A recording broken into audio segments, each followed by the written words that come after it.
अश्विन, काफ़ी इंटरेस्टिंग रहा पिछला एक महीना आपके लिए। सारी आपको भी पता है WTC को लेकर चर्चा और सारी चीज़ें, and then this test match और TNPL भी भूल गया सर, उधर भी जाके खेला मैंने। नहीं वो तो है, मेरे कहने का मतलब था कि जो टेस्ट मैच में हुआ और यहाँ पर not easy for anyone, and then 5 wicket haul, how will you describe the day? नहीं सर, ऐसा एक्चुअली आजकल ना इंटरनेशनल क्रिकेट इतना होता है, IPL होता है, इतने सारे लीग्स होता है अराउंड द वर्ल्ड, सो हमको ये प्रेजेंट में रहना बहुत ज़रूरी है। सो मैं भी बहुत सारे काम करता हूँ, मतलब क्रिकेट के सराउंडिंग में थोड़ा बहुत घर में भी ऐसा थोड़ा टीम्स है उसको जिसको ध्यान रखना है, वो सब करना पड़ेगा मेरे लिए। सो मैं हमेशा प्रेजेंट में रहने के लिए सोचता हूँ। सो मेरा जो WTC में हुआ, हम हार गया, मेरे लिए बहुत दुखी था क्योंकि हम जीत नहीं पाया। इतना दो टाइम हम फाइनल पहुंचा बट जीत नहीं पाया क्योंकि लास्ट वो जो मोमेंट में हम लोग एक दो दिन बैड रहा और जीत नहीं पाया। और उसके बाद हम ये साइकिल में इधर वेस्ट इंडीज़ को आना था अभी। सो मेरे लिए बहुत इंपॉर्टेंट था कि अच्छा सीरीज़ को अच्छा शुरू करें और प्रेजेंट में रहे और अच्छा परफॉर्म करें। I think I got lucky, I had a really good first spell today which set up the spell later on. Ashwin, ये जानना चाह रहे हैं कि ये क्या वाकई में विकेट ऐसा था, इतना असिस्टेंस था कि आपको 5 विकेट मिले? जैसे वेस्ट इंडीज़ के स्पिनर्स को हमने देखा उस तरह का परचेज नहीं मिला, इंडिया टॉस हारी, लग रहा है जैसे रोहित और जायसवाल बैटिंग कर रहे हैं, गुड विकेट है। उस कॉन्टेक्स्ट में इस 5 विकेट हॉल को 33rd जो आपने रिचर्ड हेडली को बराबर किया, थोड़ा सा बाउंस मिला था सर विकेट में से। आई थिंक थोड़ा एक्स्ट्रा बाउंस मिल रहा था specially from the Pavilion and, क्योंकि विकेट का ऐसा स्लोप भी ऐसा था, थोड़ा बाउंस मिल रहा था। मगर हम लोग पहला सेशन अच्छा यूटिलाइज किया, जैसे मैंने पहले कहा। थोड़ा विकेट में मॉइस्चर था जिसके हिसाब से विकेट से थोड़ा बॉल अच्छा निकल रहा था। एज यू सॉ दूसरे सेशन में ग्राफिक्स दिखाया कि टर्न थोड़ा ज़्यादा हो रहा था, मगर I think the turn was very slow. लेकिन फर्स्ट सेशन में बाउंस मिल रहा था और स्पीड भी बेटर था, बाइट बेटर था। हम वो सेशन बेटर यूटिलाइज किया और जिस तरीके से ब्लैकवुड आउट हुआ लंच के पहले, मोमेंटम पूरा हमारे तरफ शिफ्ट हो गया। So I also thought Jaiswal and Rohit batted really well to give us a very dominant day on day 1। Ash, आपने अभी हाइज एंड लोज की बात की, बट आप सीनियर प्लेयर हो और इस टीम में लेजेंड हो, इंडियन क्रिकेट के लेजेंड हो, वर्ल्ड क्रिकेट के हो। Thank you sir. ऐसे में जब भी ये क्वेश्चन आती है ड्रॉप करने की प्लेइंग 11 से, एवरी कोच हो, कैप्टन हो, हर कैप्टन ओवर द ईयर्स ने कहा कि सबसे डिफिकल्ट रहा, उनको दर्द होता है, महसूस होता है। आर अश्विन कैसे, मतलब वो आपके टीममेट है, दोस्त हैं, आप कैसे देखते हो कि अगर आप कप्तान रहते हैं ऐसी ऑकवर्ड सिचुएशन आती है? मतलब उनके सर मैंने उसके बारे में एक्चुअली बात किया था ना, अभी भी रिसेंटली एक इंटरव्यू भी दिया था, जैसे क्योंकि वो लोग they found themselves in the right place.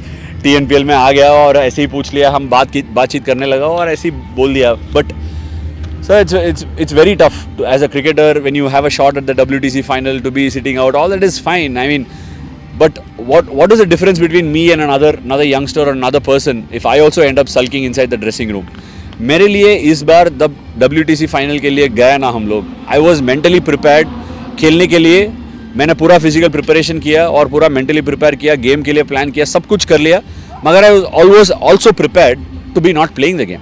अगर if I am not playing the game then how do I respond? How do I make sure the team dressing room is really up and about? Because winning the WTC final is the most important thing, and it could be a very high point on my career, and I would have played a good role in it.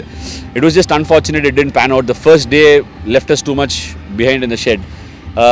But I mean, what is the difference between me and another person who's going to sulk? So all I'd like to give my teammates and Indian cricket as a whole is some understanding and my best efforts on the field, and that's where I'd like to leave it and draw a line. Ashwin के साथ ये बातचीत का सिलसिला आगे भी जारी रहेगा। आपको पूरा वीडियो देखना है क्योंकि ज़बरदस्त मूड में अश्विन दिखे और उनसे पूछा गया कि उनकी पूरी यात्रा के बारे में वो क्या सोचते हैं। बड़ा दिलचस्प जवाब है। सर मैं ये कहना चाहूँगा कि देयर इज़ नो क्रिकेटर और no human being in this world that has gone through highs without the lows. when you have lows, it gives you two opportunities, it gives you two chances. Either you sulk and talk about it and then complain about it and go along with it and go down, or you learn from it. So I am someone who's constantly learned from my lows.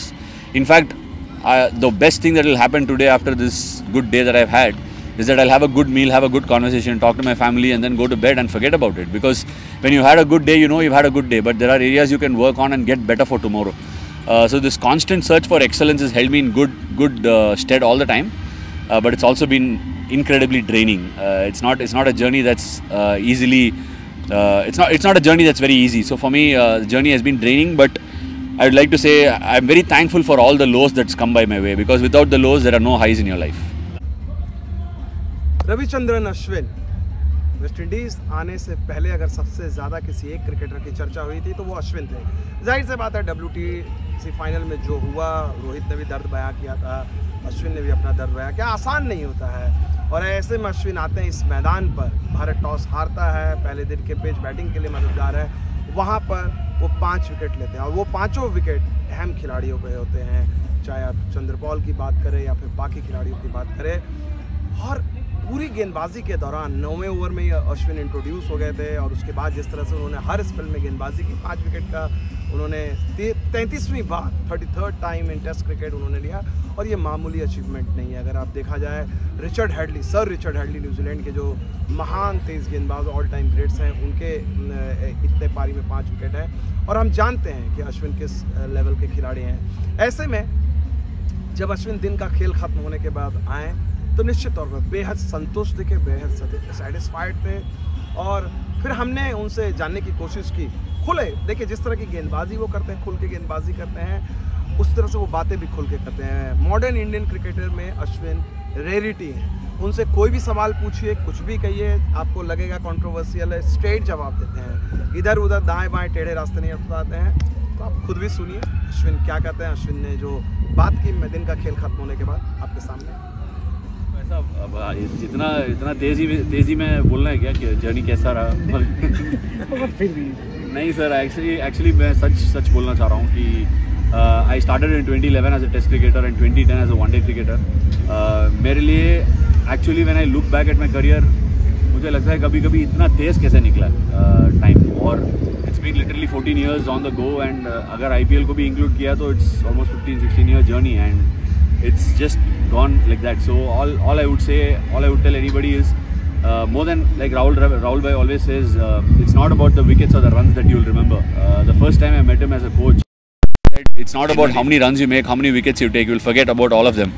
It is only the great memories that you create as a team that will stick with you, and I'm totally behind that. I don't know if he's brainwashed me to do that, but from my point of view, I definitely think ये जो journey रहा अभी तक, वो it's just इतना तेज़ चला गया कि I am not even able to recollect what has happened and how it's gone through. मगर I am totally I've got a lot of gratitude, and I am very grateful for the journey and what the game has given to me.